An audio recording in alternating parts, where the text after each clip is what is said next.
There's the prospect of Donald Trump just refusing to concede and refusing to step down come Inauguration Day. We've talked about this before in the program.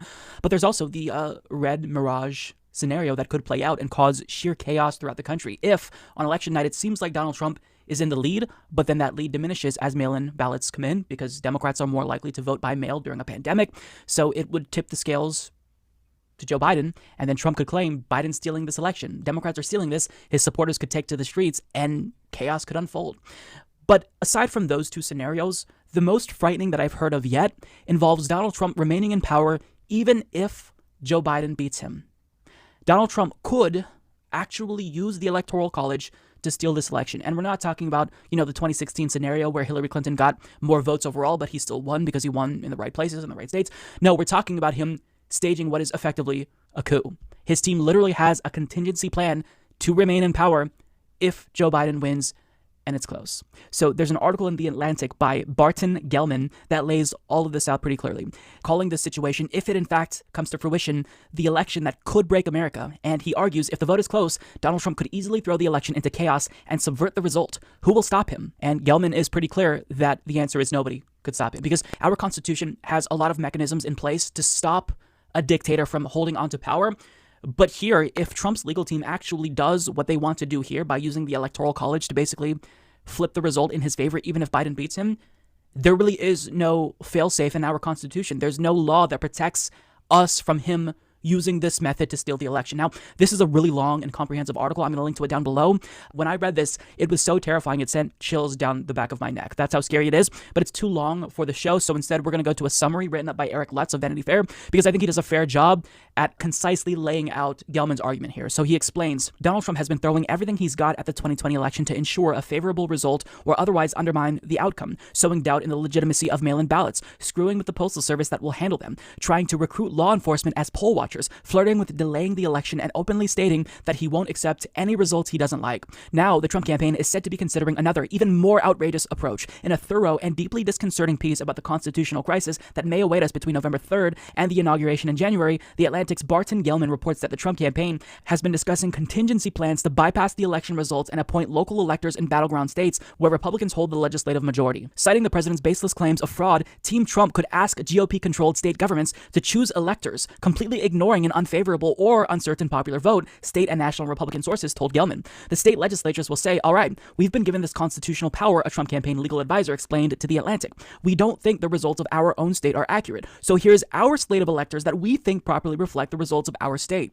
Does completely ignoring the will of voters seem anti-democratic, unconstitutional, impossible? One would think, but as Gelman points out, however authoritarian this kind of end around may seem, the Constitution doesn't forbid such a move, and it's something the Trump campaign could pull off. Indeed, state Republican leaders have already casually indicated that they'd be all too happy to enable this kind of power grab. I've mentioned it to them, and I hope they're thinking about it too. Lawrence Tabas, chairman of the Republican Party in Pennsylvania, one of the swing states on which the 2020 race could hinge, told Gelman, it is one of the available legal options set forth in the Constitution. So I want to repeat, Trump could take these swing states, these battleground states that are controlled by Republicans, and if the result doesn't go the way that he likes, if he cries fraud, he can say, all right, I want to give the Electoral College our own set of electors that my goons choose to vote in my favor, undermining the will of voters in that state. And the Constitution, as Gelman points out, does not protect us from this level of blatant rat fuckery. So if Trump chooses to do this, if it's close enough, he could literally steal the election from Biden and remain in power. Now, Gelman talks about the possibility that Trump wouldn't do this. For those of us entertaining the likelihood of this, he already has the contingency plan being discussed, and Republicans are talking about it. They would be willing to do this. But would Trump actually do something like this? Would he, refuse to concede? Well, you have to think about this. Gelman makes a phenomenal point about the fact that even in 2016, when Trump beat Hillary Clinton, he didn't accept the results. Because remember, Hillary Clinton beat him by almost 3 million votes. But he won the Electoral College, which is how you win. But he wouldn't even accept that. He wanted people to think that he won the popular vote as well. So he said, well, you know what? If you take into account all of the illegal votes that took place, I would have won the Electoral College and the popular vote. So after he already did this, after he set this precedent for himself, is it reasonable to assume he's going to reject the results and possibly do something like this? Yeah. Now, during a White House press briefing, Donald Trump was asked whether or not he would attempt to commit to a peaceful transferal of power. And his response should horrify you, because he says, he will not. Win, lose, or draw in this election, will you commit here today for a peaceful transferal of power after the election? There has been rioting in Louisville. There's been rioting in many cities across this country, red and your so-called red and blue states. Will you commit to making sure that there is a peaceful transferal of power after the election? Well, we're going to have to see what happens. You know that I've been complaining very strongly about the ballots, and the ballots are a disaster. I understand that, but people are rioting. Do you commit to making sure that there's a peaceful transferal of power? We want to get rid of the ballots, and you'll have we'll have a very peaceful. There won't be a transfer, frankly. There'll be a continuation. The ballots are out of control. You know it, and you know who knows it better than anybody else? The Democrats know it better than anybody else. Go ahead. He was asked, will you commit to a peaceful transferal of power? His answer, well, we're going to have to see what happens. This is very serious. I don't think there are the words to really describe how serious this is, but we could witness the most undemocratic thing in American history, so much so that this could be the end of democracy. Trump is already saying if he wins, he's going to, see if he can negotiate a third term since Democrats were so mean to him. He is trying to make it so he stays in power, even if he loses. I don't think people really understand what's at stake here and what's possible. Even if Joe Biden wins, Trump could still remain in power. And this is what Republicans are planning to do. This is the contingency plan that they are disclosing publicly. They want people to know that this is what they're planning. Now, putting this aside, we hear Donald Trump at rallies, basically encouraging his supporters to intimidate people at the polls. I don't know what to say about this. If you don't see what's happening and automatically know how serious it is, then you have to go beyond the United States and American electoral politics and look to dictatorships around the world and understand how democracy has broken down. And it's things like this. I said this once, I'll say it again. Democracy is not something that will be with us forever. All democracies die at some point. Empirically speaking, all democracies come to an end. And just because we've been considered a democracy for so long doesn't mean it's going to be with us forever. Trump is possibly going to undermine democracy. And if he's willing to do this, if he clings to power using this method, do you honestly think he's going to stop there? Do you think he's going to stop consolidating power after he steals the election from Biden? No.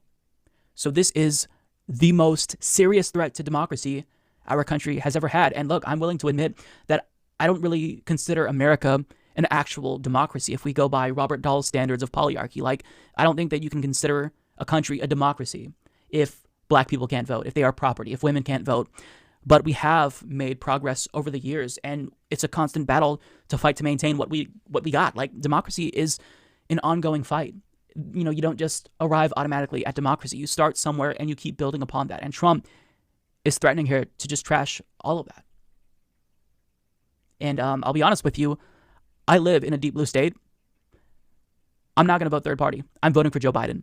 And that pains me to say it. I was actually, if I was going to vote for Joe Biden, I wasn't going to admit that because I don't want the Democratic Party to know that they have my vote no matter what. But at this point, the situation is so serious that I feel inclined to send a message that this type of fuckery is not acceptable. I don't support it. I want the margin to be as big as possible. And I'm not going to vote shame anyone because I don't believe in vote shaming. I think it's immoral, and it is incumbent on Biden to win those votes. But if you do live in a swing state, I would reconsider voting third party if you were planning to. I know a lot of people who are third party voters, this time, according to polls, probably won't be voting third party. But this is my thinking. Before, I had this philosophy that I would never even tell them or broadcast my intent to vote for them because I don't want them to think that I'll fall in line every time. But this is so different. Like, and I live in a deep blue state, so really it's not that serious for me. But it's such a serious situation. The threat is so severe that Donald Trump poses that I have to vote against it, which, coming to this realization makes me feel genuinely depressed. Like, I don't want to get out of bed. That's how bad the situation is. But, there's not much else we can do about it. As shitty as Joe Biden is, I don't believe he would do something like this. He has a lot of, qualities about him that I loathe. I think, the Democratic Party, when it comes to progressives, are genuinely undemocratic. But if Trump is able to do this and actually kill our democracy, then we won't even have the ability to make our voices heard in the future. There's no vote for a politician that supports Medicare for all if this can happen. Because even if Trump steals this election from Biden and then doesn't run for a third term, this opens the door to other Republicans doing this and even Democrats doing this. So you have to draw the line somewhere. And this is my line. Like, I wasn't planning on voting for Joe Biden in a deep blue state of Oregon, in a safe state. But now I've got to say fuck you to Donald Trump He's pissed me off more than Joe Biden, and there's too much at stake to where I don't want to risk it. I'm not sure what else to say about this situation. It's just horrifying. And the fact that Donald Trump is broadcasting his intent to potentially steal the election, and he's saying, I'm not going to commit to a peaceful transferal of power. We'll have to wait and see. I want you to brace yourselves for the chaos that will likely unfold come November.